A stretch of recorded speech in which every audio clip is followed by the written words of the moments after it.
शुरू अल्लाह के पाक नाम से जो बड़ा मेहरबान निहायत रहम वाला है। अस्सलाम वालेकुम दोस्तों, आप इस वक्त मौजूद हैं उर्दू मिरेकल्स पर। दोस्तों, आज की वीडियो में हम आपको बताने जा रहे हैं हाजी अली दरगाह पर होने वाला ऐसा वाक़या जिसके बारे में आपने पहले नहीं सुना होगा। हिंदू मीडिया तेज़ी से इस वाक़ये को छुपाने में मसरूफ़ है, मगर ये वाक़या वायरल हो गया। इसने पूरी दुनिया में धूम मचा दी।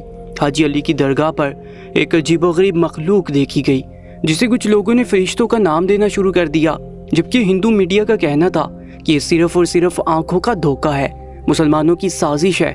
मगर असल कहानी क्या थी? हाजी अली दरगाह पर अक्सर ऐसे वाक़यात देखे गए हैं, मगर इस बार हाजी अली दरगाह पर नजर आने वाली इस अजीबोगरीब मखलूक को मुसलमानों ने फरिश्तों का नाम देना शुरू कर दिया। मगर ये फरिश्ते हाजी अली दरगाह पर क्यों उतरे, जानने के लिए हमारी आज की इस वीडियो को आखिर तक ज़रूर देखिएगा। और अगर आप हमारे चैनल पर नए हैं तो इसे सब्सक्राइब करके साथ मौजूद बेल आइकन पर भी क्लिक कर लीजिएगा। दोस्तों, मुंबई में जो चंद बहुत मशहूर जगह हैं उनमें एक हाजी अली की दरगाह भी है, जो मुंबई के मरकजी स्टेशन से ज़्यादा दूर नहीं है। हाजी अली दरगाह शायद भारत में वो वाहिद जगह है जो मुसलमानों और हिंदुओं के लिए यकसा अहम है, और दोनों इस जगह से गहरी मोहब्बत और अकीदत रखते हैं। ये दरगाह कई लिहाज से बेहद अहम और मुनफरिद है। उज़्बेकिस्तान में 15वीं सदी के आगाज़ में एक अमीर आदमी रहते थे। ख्वाब में उन्हें कोई अपनी मदद के लिए पुकार रहा था। ऐसा ख्वाब उन्हें बार बार आ रहा था। इस ख्वाब का जिक्र उन्होंने अपनी वालिदा मोहतरमा से किया और उनकी इजाज़त से अपने भाई के साथ एक तवील सफ़र पर निकले। दुनिया भर का सफ़र करने के बाद वो मौजूदा मुंबई के इलाके में आकर ठहर गए और यहाँ इस्लाम की तबलीग शुरू की। इसके साथ साथ अपनी तमाम तर दौलत भी ज़रूरतमंदों में तकसीम कर दी। उनकी नरम रवि और दरवेशाना तबीयत की वजह से जल्दी उनकी ज़ात के चर्चे दूर दूर तक फैल गए। इसके अलावा वो बला के सखी भी थे। सखावत में उनका कोई सानी ना था। उनकी ये खूबी भी उन्हें मशहूर करने में अहम किरदार अदा कर रही थी। इन तमाम खूबियों की वजह से उस इलाके में इस्लाम का नाम लिया जाने लगा।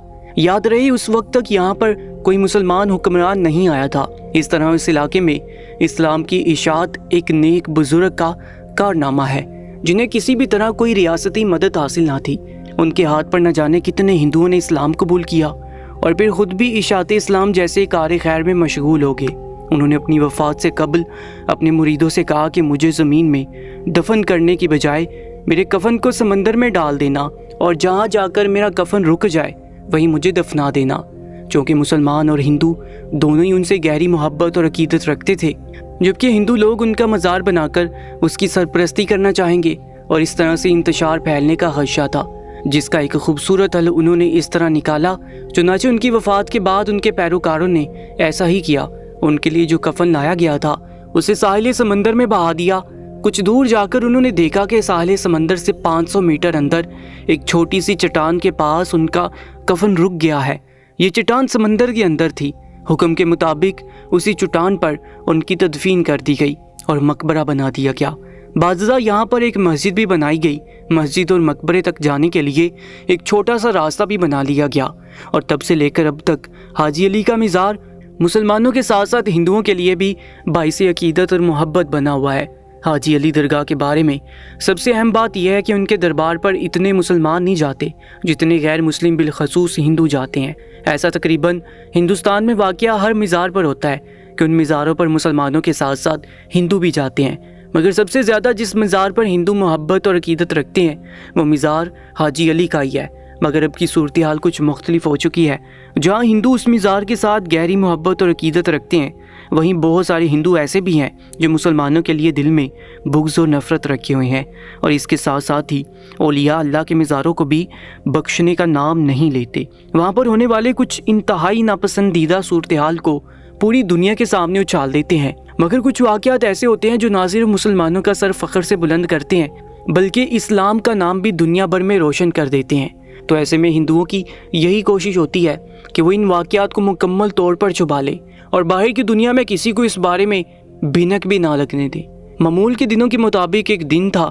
हाजी अली दरगाह पर ज़ियारत के लिए आने वालों का तांता बंधा हुआ था। सभी नंगे पाँव हाजी अली दरगाह में ज़ियारत के लिए थे, जिनमें हिंदू मुसलमान दोनों शामिल थे। जब अचानक ही आसमान पर स्याह बादल छा गए, दिन के वक्त भी रात का समा होने लगा। अचानक ही चारों तरफ बिजली गरजने लगी और मौसम के तेवर बेहद ख़तरनाक हो गए।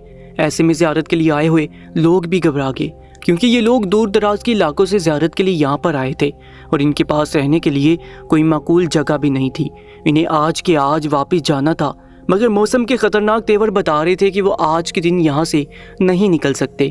آسمان بجلی کی چمک ہیبت ناک منظر پیش کر رہی تھی۔ جب اچانک ہی کچھ لوگوں نے آسمان کی طرف دیکھا تو ان کی آنکھیں کھلی کی کھلی رہ گئیں۔ وہ اس طرح سے آسمان کی طرف دیکھ رہے تھے جیسے انہوں نے کوئی عفریت دیکھ لیا ہو۔ ایک بار دیکھنے کے بعد سب نیچے دیکھنے لگتے، اپنا سر جھکا لیتے۔ کسی میں بھی اتنی ہمت نہیں تھی کہ وہ دوبارہ آسمان کی طرف دیکھ سکے۔ جب اچانک پورے مزار میں اللہ اکبر کے نعرے بلند ہونے لگے تو ہندوؤں نے مسلمانوں کی طرف دیکھا۔ مسلمان جوش سے سرخ چہرہ لیے موسم کی پرواہ کیے بنا مزار سے باہر نکل آئے تھے۔ آسمان کی طرف دیکھتے ہوئے اللہ اکبر کے نعرے لگانے میں مصروف تھے۔ آسمان پر عجیب و غریب مخلوق نظر آ رہی تھی جو انتہائی سفید اور چمکدار رنگ کی تھی۔ ان کے نقش واضح نہیں تھے مگر ہوا میں پھڑ پھڑاتے پر لہراتے بازو صاف دکھائی دے رہے تھے اور ساتھ ہی ساتھ سر اور پاؤں کی شبیہ نظر آ رہی تھی۔ وہ انتہائی نورانی تھی اور بادلوں پر اس طرح سے چمک رہی تھی جیسے اندھیرے میں کوئی بڑی ٹیوب لائٹ روشن کر دی جائے۔ یہ منظر اب خوفناکی سے خوبصورتی میں بدل چکا تھا۔ لوگ اپنے تمام تر ڈر کو بلائے ہوئے اس مخلوق کی ویڈیوز بنانے میں مصروف تھے۔ کچھ دیر تو وہ مخلوق اسی طرح فضا میں معلق رہی، پھر اچانک اس نے حاجی علی درگاہ کی طرف رخ کر دیا اور بالکل مزار کے اوپر آ کر گھومنے لگی۔ تیز ہواؤں کے جھکر پہلے کی طرح چل رہے تھے۔ مسلمانوں کو اس بات کی پرواہ نہیں تھی کہ ان کی آنکھوں میں مٹی جا رہی ہے۔ وہ اچھے سے اس مخلوق کو دیکھ لینا چاہتے تھے جسے فرشتوں کا نام دیا گیا تھا۔ تبھی وہاں پر نور کا جماکہ ہوا اور ایک پل کے لیے سبھی کی آنکھیں چندیا گئیں، اور جب سب نے اپنی آنکھوں سے ہاتھ ہٹائے تو وہاں پر کچھ بھی نہیں تھا۔ موسم بھی اپنی نارمل حالت میں واپس آ چکا تھا۔ ایسا لگ رہا تھا جیسے یہاں پر کچھ دیر پہلے ہونے والا واقعہ ہوا ہی نہ ہو۔ سبھی نے اپنے اپنے موبائلز کے کیمروں کی طرف دیکھا تو وہاں پر وہ عجیب مخلوق موبائل کے کیمرے میں بھی ریکارڈ نہیں ہوئی تھی۔ صرف ایک بندہ تھا جس کے موبائل میں تھوڑے بہت اس مخلوق کی موجودگی کے آثار موجود تھے۔ تبھی ایک شخص درد بھرا چہرہ لیے چیختے چلاتے ہوئے وہاں سے بھاگنے لگا۔ لوگ اس کے پیچھے بھاگے تاکہ اسے پکڑ کر اس طرح چیخنے چلانے کی وجہ پوچھ سکیں۔ سب کو لگ رہا تھا کہ یہاں پر ہونے والے واقعے کا تعلق ضرور اس شخص سے ہے جو اس طرح سے بکھلایا ہوا بھاگ رہا ہے۔ لوگوں نے اس شخص کو پکڑ لیا تو وہ ہاتھ جوڑتے ہوئے زمین پر لوٹنے لگا، اللہ تعالیٰ کا نام لے کر معافی مانگنے لگا۔ سبھی نے حیرت سے ایک دوسرے کی طرف دیکھا۔ اس شخص کے ماتھے پر لگا ہوا تلک صاحب بتا رہا تھا کہ وہ ایک ہندو شخص ہے۔ صرف تلک ہی نہیں بلکہ اس کا پہنا ہوا لباس بھی ہندو پنڈتوں جیسا تھا، مگر اس وقت اس کا اللہ تعالیٰ کا نام لینا اور معافی طلب کرنا کسی کی بھی سمجھ میں نہیں آ رہا تھا۔ سبھی خاموشی سے کھڑے ہو گئے، اس کے خاص بحال ہونے کا انتظار کرنے لگے۔